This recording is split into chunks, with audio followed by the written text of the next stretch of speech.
Good morning guys. Kailangan natin maglinis. Kasi ilang ulan pa lang po ay marami ng mga tumubong damo. Kailangan agad natin to kasi kung hindi, tataas agad ang mga ganyan anak o para matanggal yung ano, yung mga ugat. Ginagamit mo ka? Ha? Dati? Sira na yan. Tingnan mo, baka pwede ka.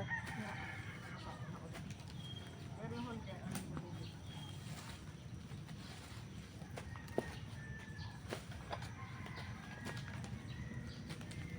Yung ganito anak ko, ayan eh. Kasi hindi na siya tutubo pag tinanggal eh. Oh, mabilis yan eh. Isang linggo lang yan, mataas na yan. Nakakatakot, baka bahaya ng ahas. Anak, dito kayo ipon. Dito. Para mamaya, pag natuyo sa hapon, sisigaan natin.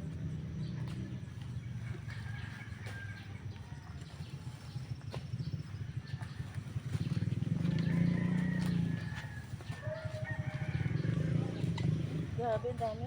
Tuyo ito eh. Mga kahit pala tuyo, pag ilang ulan lang, nabubuhay ako. Yan eh, kailangan makain yan eh. Yan yung mga ugat niya eh. Mabilis pa rin mabuhay. Kahit tuyo.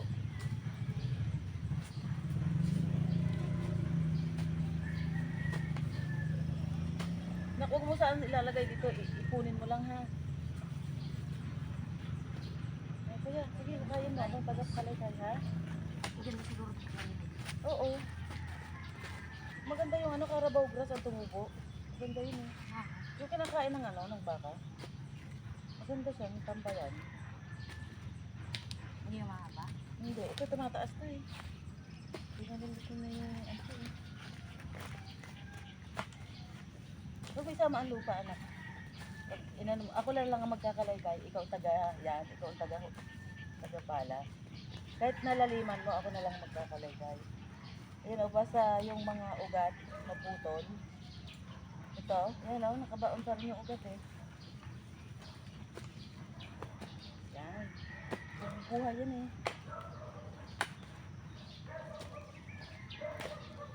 Ano dapat tama talaga yun? May dami pa.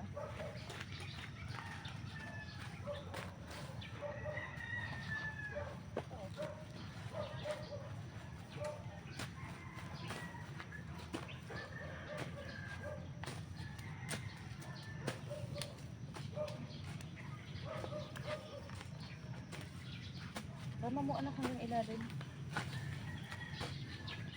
Yan. Para pag kinalay kayo, makikita kasama ko sa ugat nyo.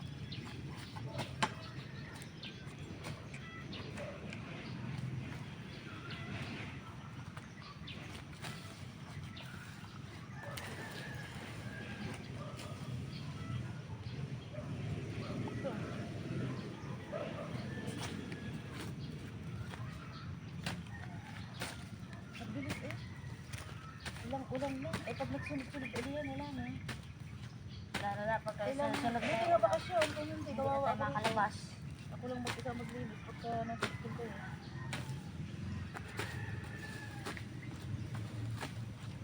Dito na po. Ito.